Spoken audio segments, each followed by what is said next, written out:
এটা বেল, এই বেলটা কাঁচা ছিল, সেটাকে পোড়ানো হয়েছে, পুড়িয়ে এরকম করা হয়েছে। তা আমি এটা একটু ভেঙে নিই।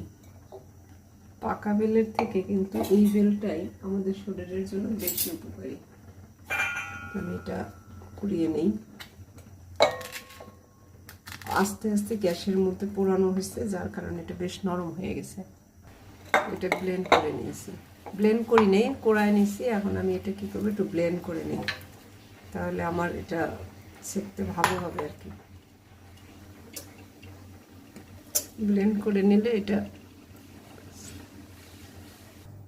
এবার এটা আমি একদম ভালো করে সেঁকে নিই, রসটা বের করে নিই। এতগুলো তো আমি একটু কমিয়ে রাখি। এবার এটা দিয়ে আমি শরবতটা বানাবো।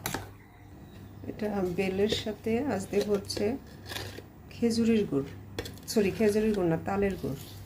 তালের গুড়ের গুড়টা আমাদের শরীরের জন্য এই জন্য ভালো যে তালের যে গাছের যে শিকড় বা মূল, সেটা অনেক গভীর থেকে খাদ্যরস সংগ্রহ করে, যার কারণে তালের গুড়ে আমাদের পুষ্টির পরিমাণ অনেক বেশি এবং শরীরের জন্য ভালো।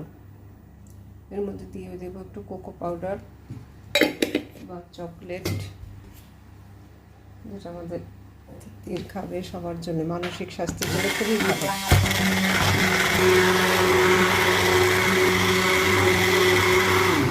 এবার শরবত রেডি, ঢেলে নিচ্ছি। প্রতিদিন সকালেই কোনো না কোনো শরবত খাওয়া উচিত। তো আজ আমাদের কাঁচা বেলের শরবত।